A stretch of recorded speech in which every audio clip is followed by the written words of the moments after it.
I could hear you, Rich. Oh wait, Get connected. I'm connected, but I'm not fully connected. Meeting. There we go.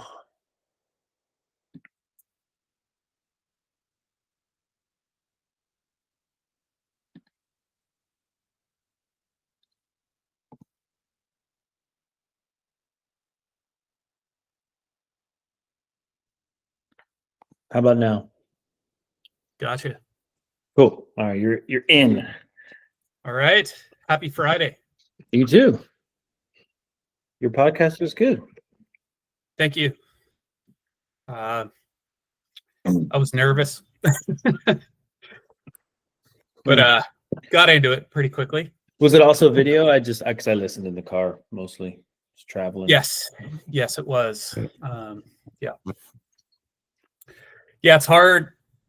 Phone for me is very natural for obvious reasons, but when you have the video aspect, It's much easier to talk and pick your nose when no one's looking. Totally. It's a great analogy there. Yeah. So follow up from our previous meeting. Yeah. So that I went out and did some more laps. On which bike? The Starling. Yeah. I mean, the e-bike sorted. It was really, when we started out last time, it was really just kind of like me noticing, the reach says something, but the right area is something else. But I think it's negligible enough to not be a thing. Yep. Sorry, just for the purpose of the video, which bike are we talking about? So we are talking about, my e-bike is a Transition Regulator CX. My bike that we are talking about to set up is the Starling Mega Murmur. Right. 165 in the rear, 170 in the front. Single pivot. Yep. And so I'm coming off. Steel is real. Steel is real, and I'm coming on, and Chrome will take you home. Well, I like that. Yeah. And I'm coming. Well, actually, I'm going back and forth, right, from a horsed 4-bar, right, to a single pickup bike, right. So I think, and candidly, if it was just like if my e-bike was the same kind of layout, maybe the setup would be easier. But I'm wanting it to be as seamless as possible. Bike fit is not an issue. Right. So yeah. But anyways, so we were talking about the analog bike, because the Starling's the new bike. Fit finish is great, feels good as far as fit and like all the inputs. But then there's the feedback, which is the suspension and that whole stuff.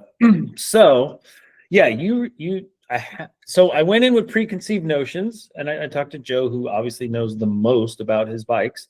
But my preconceived notion was like, okay, it's linear.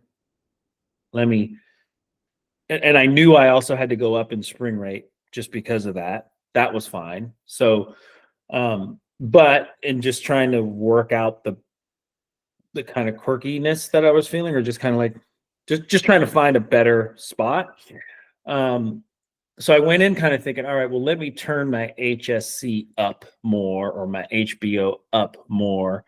Because like I'm trying not to bottom out, or whatever that is, trying not to trying to have support, all the cliche language. But we talked, and I had my LSC and my low speed compression all the way, essentially totally open. Right. So I had HBO closed off more, so 3 out of 4 clicks, we'll say. Right. Was it 4 out of 5? And then I'm on a RockShox Vivid Deluxe coil. And then on the the HSC, high speed compression, I had that right in the middle. Anyways, long story bearable, we talked. You said, hey, maybe turn up the LSC. low speed compression. So I did that and it felt better.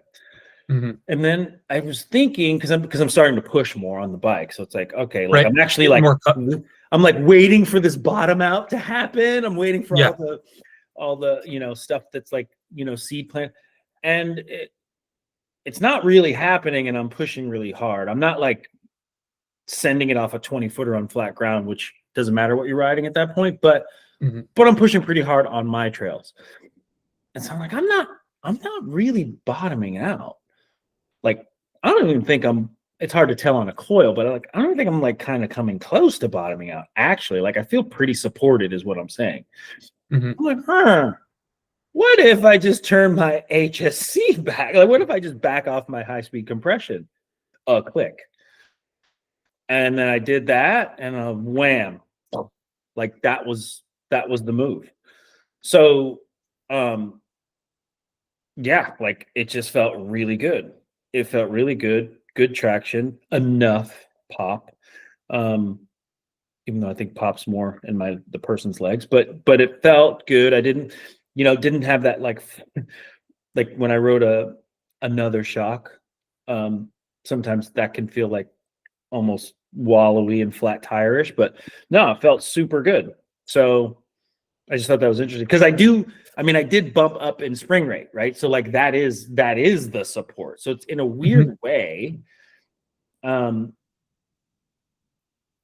don't want to say I'm backing off because I do have, but in a weird way, like I'm letting that do its work is what I'm saying. That higher spring rate, and it really was just like, it just turns out to be a click here and a click there, right? So it was like the click added low speed, and actually, which is I thought was counterintuitive, backing off the high speed, but again, I wasn't coming close to bottoming out. I felt supported, maybe even too much, actually. Because there were certain points where I was noticing like my front would kind of push. I'm like, why am my front pushing? Like, I'm still pretty centered in the bike. I'm like my fork feels good. I'm not like riding off the back. So like, why is that? And then, but if it is just a skosh or a touch harsh, not that it felt, then maybe that's it. But anyways, like I said, I wasn't bottoming out. I felt supported, and turns out like maybe I was like a little too supported, and so I just backed off the high speed compression, and bling, like life opened up. Yeah, that is kind of the beauty of the RockShox suspension versus, from a user standpoint, versus Fox. Like you're effectively with one click, with there only being middle plus 2 minus 2, it's one click is effectively equal to like 6 on a DHX2 or a Float X2, right? So you're making broad sweep changes with one click. And also, it can be counterintuitive. I think we kind of covered this a little bit in the last time, where adding compression can actually make the bike feel quieter from a feel perspective. Just kind of like neutralizes that chassis noise a little bit, like all those oscillations. And what you're doing, like compression is going to be quite a bit less effective to preventing a bottom out situation than spring rate. Right. Okay. It can help. Right. It plays a supporting role. It's a supporting actor. But what it does is it controls the rate in which the shock is compressing earlier in the stroke. Like it controls it all the way through, right? So like you're controlling the shock from its initial movement all the way through, versus spring, you're feeling that support more and more the deeper you go into the suspension, right? So the balance of spring rate and compression control is that they do play well with one another. They require one another to work well. And introducing compression is contradictory to what you might think, where you want it to feel good, and you want to have it have that nice, good contact feel on the ground. Introducing compression can help that, actually. Going too far can create negative feedback, and harshness and weird stuff. But you're getting to the point where it's like you're in that sweet spot where it's like a click here or there, and then you're like, "Ooh, that moment that you had," Yeah. Well, I mean, for me, I'm kind of like a tune out the bad. So it was fine, but there was, like I said, I would say I'm kind of an active rider. Like I'll pull up for stuff. I'll definitely manual stuff. I'm not like Mr. Jib guy or anything like that, but I ride my bike like a BMXer. So I'm not going to be like heavy on the front unless I'm just tired. But I really, oddly enough, I know that this is going to sound weird, but I don't like to do much when I'm riding my bike. Meaning, like if I'm going down at speed, like I don't think my inputs need to be much. Personally, like unless I'm just like in a situation, right? If I'm just in a situation. And so that's where I know, like if I can find that window of that to where I can just hop on the bike and it's like, okay, I'm not gonna say minimal inputs, but just basic inputs, and I'm getting what I need, then then technically the less I have to do, the more I'm able to ride, if that makes sense. Right. Yeah. You're eliminating, the sensory input. Oh, you have to do this and you have to do that. Like what I don't want is to have to ride my bike a certain way to ride my bike, if that makes sense. Yeah, you want it to be second nature. An extension of you, an appendage. Yes. Yep. Yeah. So I think I'm like 95% there, which awesome. Which is cool. Which is like the window, right? Like, I mean, really at this point, it's like air temperature or like how I'm feeling, or that's that last bit is really just me and how I'm feeling that day versus like anything with the bike for sure. Yeah.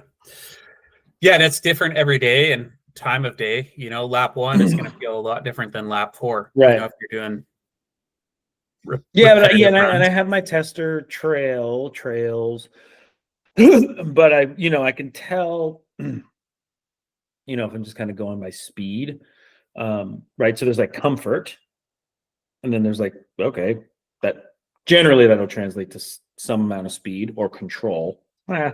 But then with more speed requires more control, just like this. But no, it's interesting. It's kind of like when I went full 29 first time. I remember calling you afterwards going, oh man, like I felt really like the first thing I said was, wow, the bike, like I feel like this fits me better just in general. And then I was saying like, I felt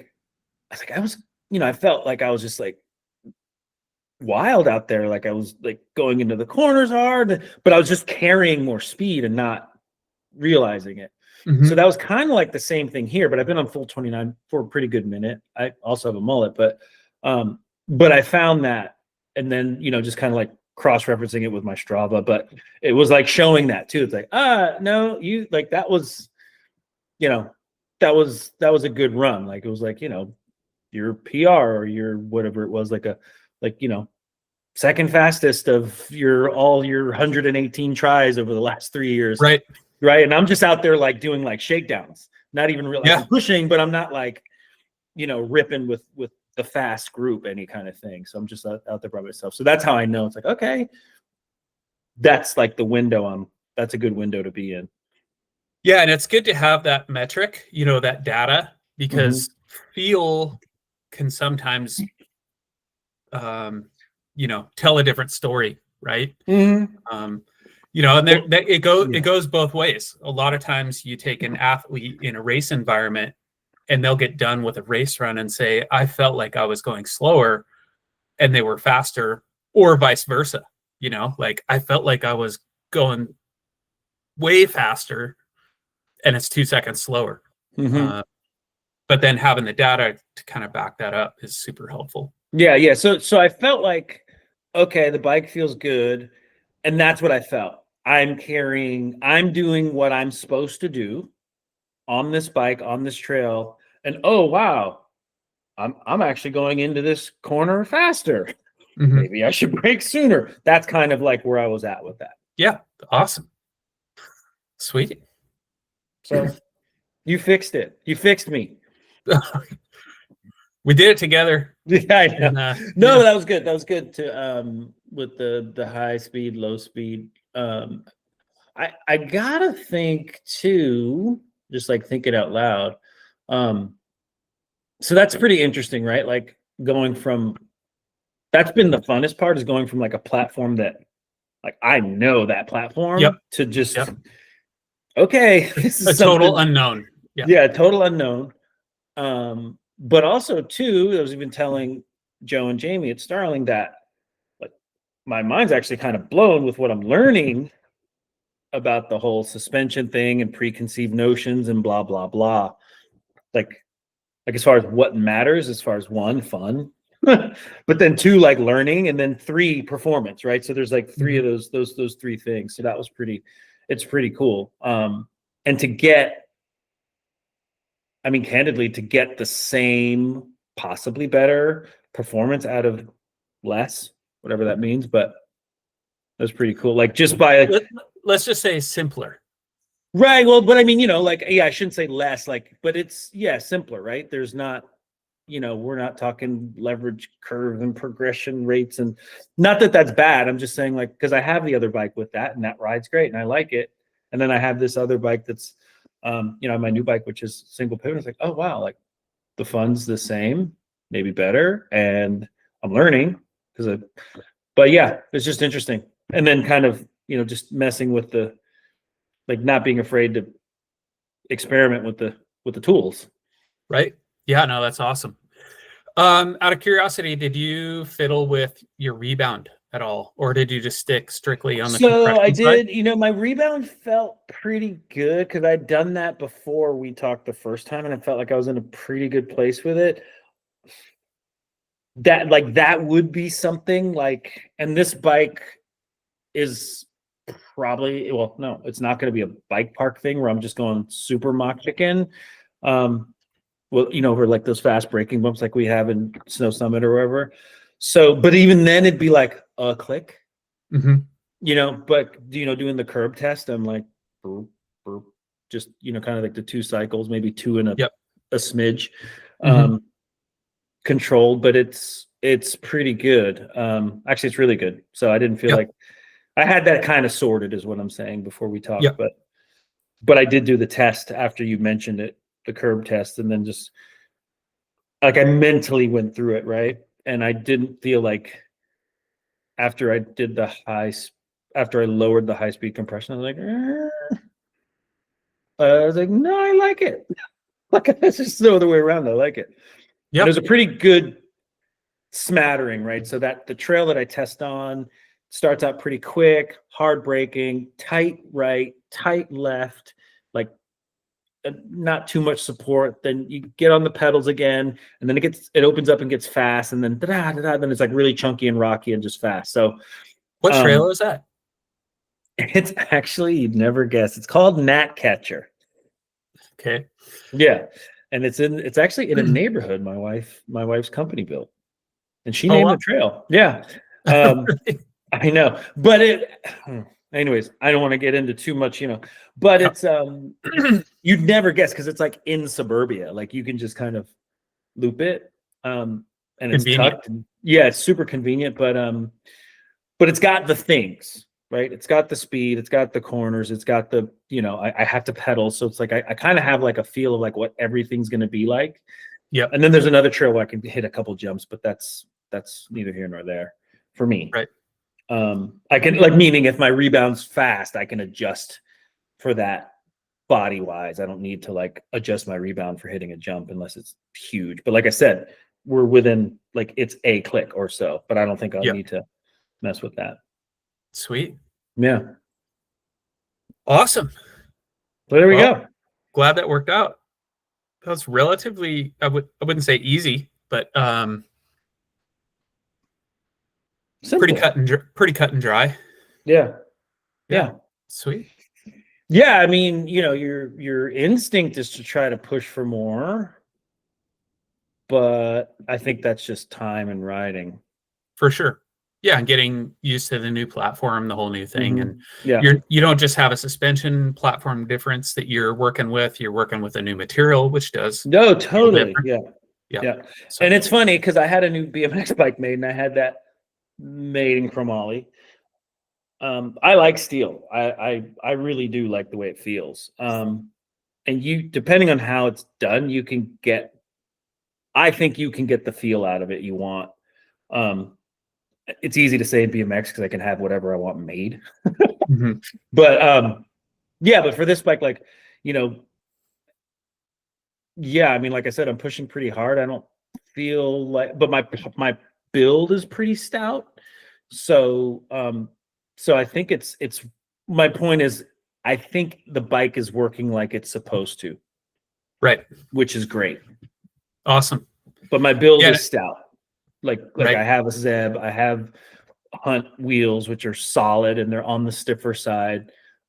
So my, you know, so those inputs are pretty direct, and then the frames, you know, it's, you know, compliant. It's stiff enough in the right places. I'll put it that way. Right. And do you run Schwalbe tires? No, I'm on Vittoria. Vittoria, right? And are you on the heavier, like Totally. heavier Yes. casing side? Yes. Yep. Yep. Yes. Okay. It's just too rocky. Yeah. It's just, it's, there's no sense in trying to save any kind of anything with wheels and tires other than to save your wheels and tires. Like, Right.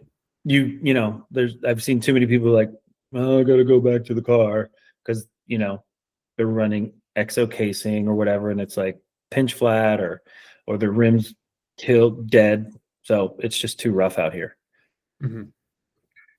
and fast. Yeah. Yeah. It's different. That's like the moon for us. Yeah. Yeah. So, but the good news is like, Awesome. if you can ride that, you're, you know, when you actually get a proper berm or proper dirt, it's like, you know, it's an upgrade. Mm-hmm. So the only thing that's, I shouldn't say the only thing, but the couple of things, like when I go up to your area, it's wet leaves. That and the fact that the wet leaves cover what could be underneath it, which I don't know. And Yeah, then the totally. wet roots, especially like angled ones. So those are the ones that'll like cross me up or Right. have me thinking I'll be crossed up. Yeah. But it ain't the dirt that's the problem where you live. Yeah. Do you you've been communicating with Joe from Starling a bit, it sounds like. Mhm. Yeah. Yeah. Awesome.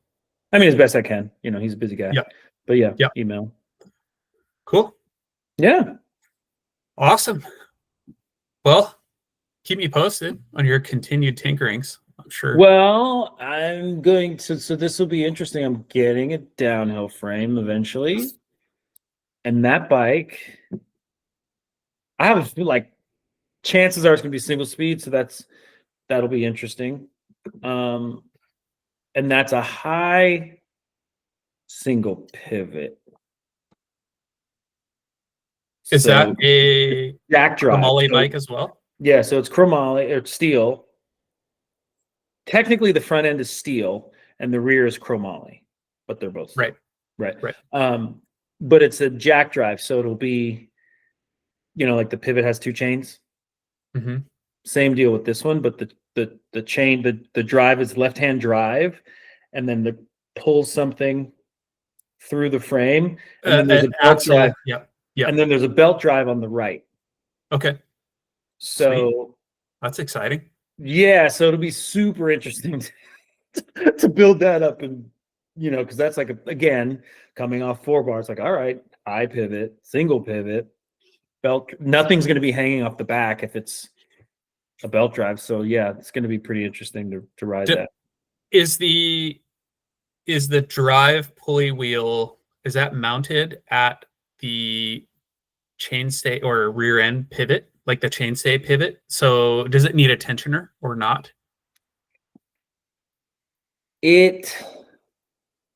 So if I look at the belt picture, I'm gonna find my phone. If I look at the picture of the belt, I'm actually going to pull it up now. There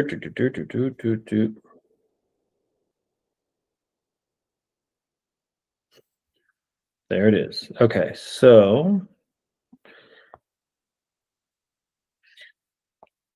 there is no, yeah, so there is no tensioner on the belt, although it looks like the rear dropout has a concentric deal to Tension the belt. tension the chain or belt. Yeah. Right. Yeah. So what that tells me is that the main pivot for the rear end shares the same location as the drive ring. The chain is doing this with the stay. Mm-hmm. So that is going to feel quite different as well. Yeah. Who knows? Yep. I have a feeling it's going to feel buttery. That's just my guess. Well, or maybe hyperactive. I don't know. But the one thing that will be doing is 100% isolating any like decoupling pedal feedback. Yep. Right. Yep. Because you have that's what you incur there's when no you tugging. have. There's no tugging on. Yep, there's no tugging on it. Yep. Yep. Yep. So yeah, but I mean, again,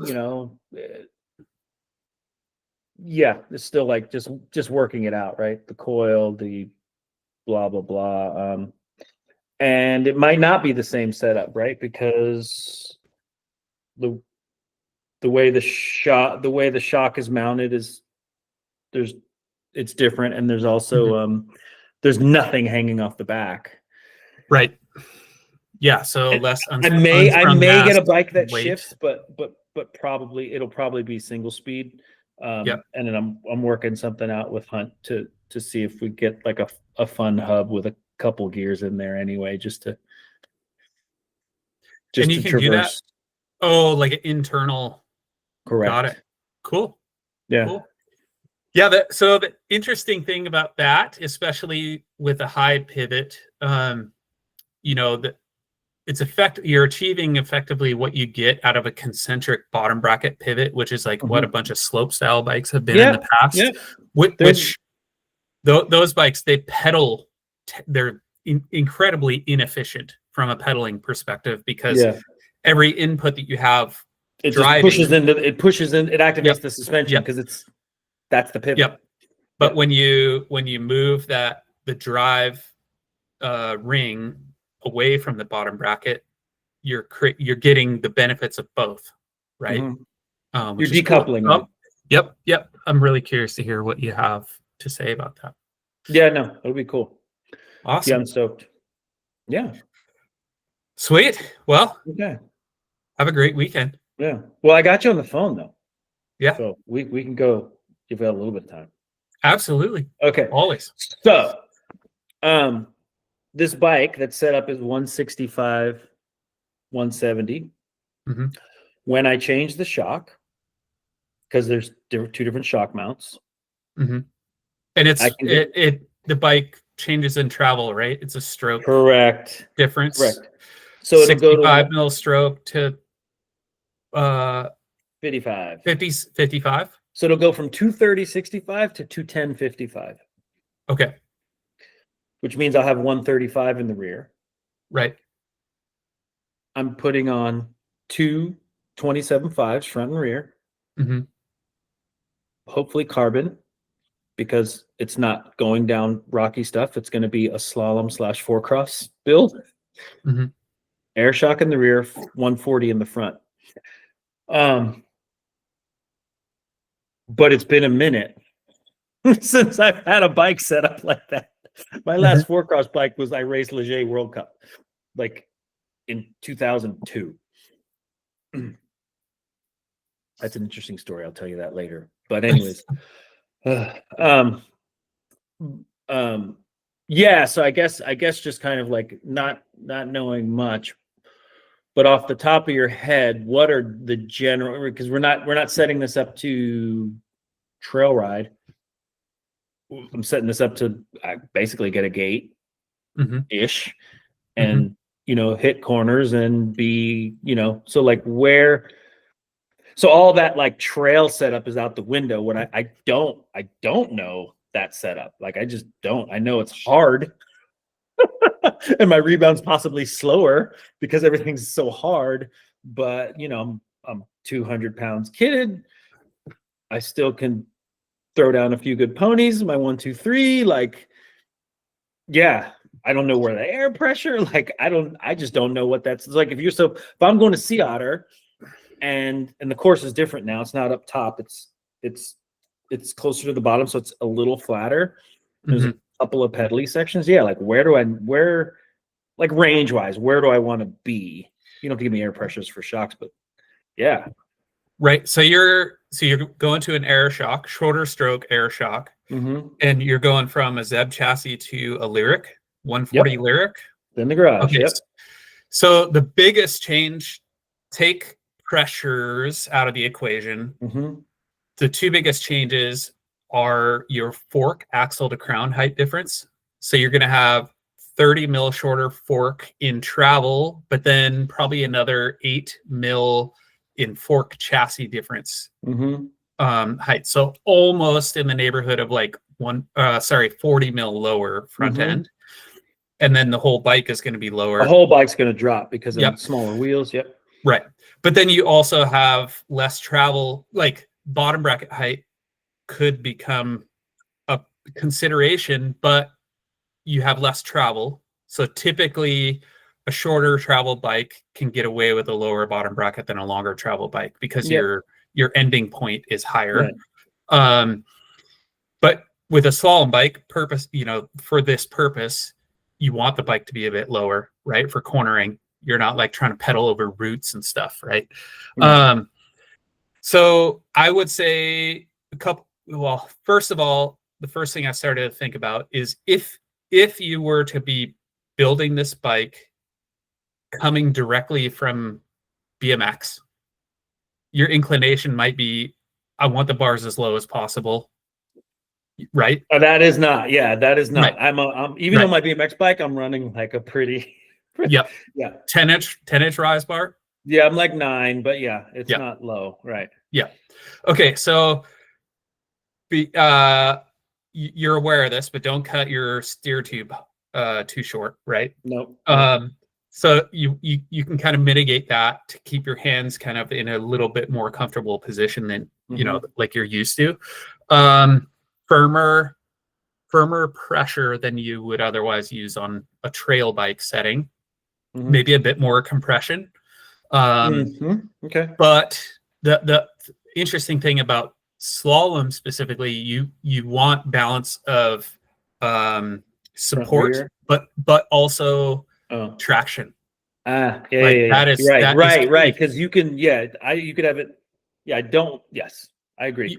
You're like, that is a circumstance that you encounter a lot in slalom racing, is you're fighting for grit a lot of the time. Like anytime there's like Sea Otter, the upper and lower part. You have these berms, and then you hit this flat, grassy, weird section that's blown out, and then like you need enough support in the berm, but you also need enough traction when you don't have that. Right. So that's the game. So don't overdo it on air pressure. I would say ease into it a bit.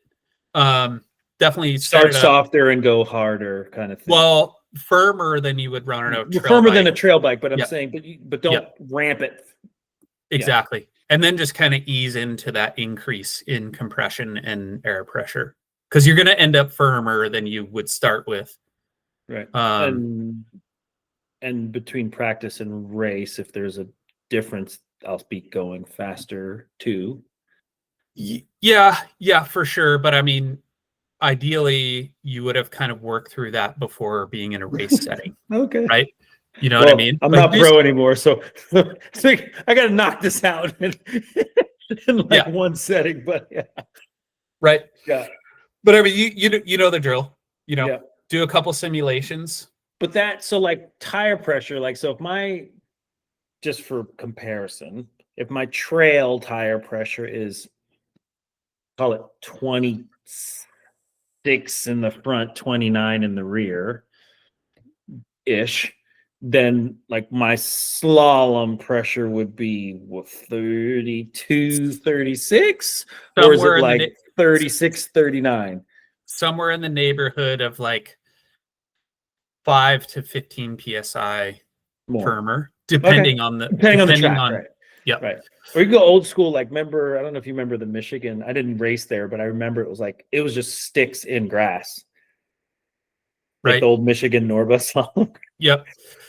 Yeah, where you Where could you get away kind of with a need bit something noodly. lower, yeah, Yeah. lower air pressure. But sea otter slalom, having raced it a number of times, the older course, come out of the gate, it was typically like a built berm or two as you're getting up to speed, a couple natural no supported corners, grass turns into a very hard compression left, and you And then it always opens had up. to right, and you always had to have enough tire pressure for that one moment in that first left-hand berm, because you could come into it offline a little bit and square up more than you wanted.